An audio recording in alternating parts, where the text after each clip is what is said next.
cast our minds back. Can you imagine, thousands of years ago, how society was organized?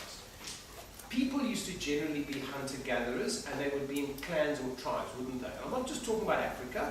I'm talking about the plains of Europe. I'm talking about North America, where you had what we call the Red Indian people. And even in Asia, you had all these tribes going around, and it was hunting and gathering. Before they started organizing themselves, realizing that they had to partition land off because they wanted to go to agriculture.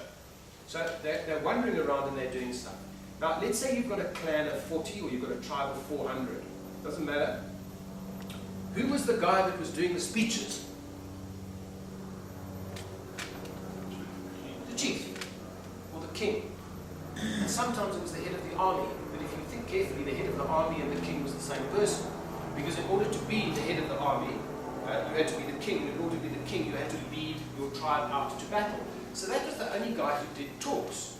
Now you might ask, well, was there a religious head? Well, maybe. And maybe he also did talks. And maybe there was a teacher that used to teach the little kids. So maybe he or she also did talks.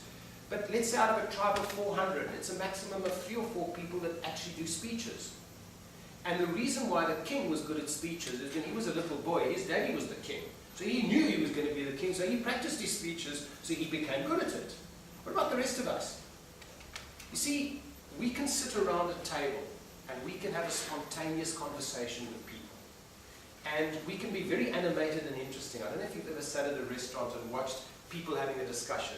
And you might have a table of 6, and they're animated, and they're laughing, and they're joking, and they tell stories, and everyone roars with laughter, and then this person, it's fantastic. And then I take you and I say to you, right, get up and do a speech in front of people, and you sort of,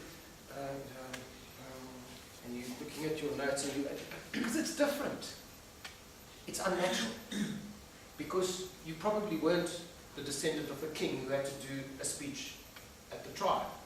So what I'm saying to you is that we human beings need to learn how to present. And the reason that we need to learn how to present is that there's a lot more to doing this than just getting up and talking.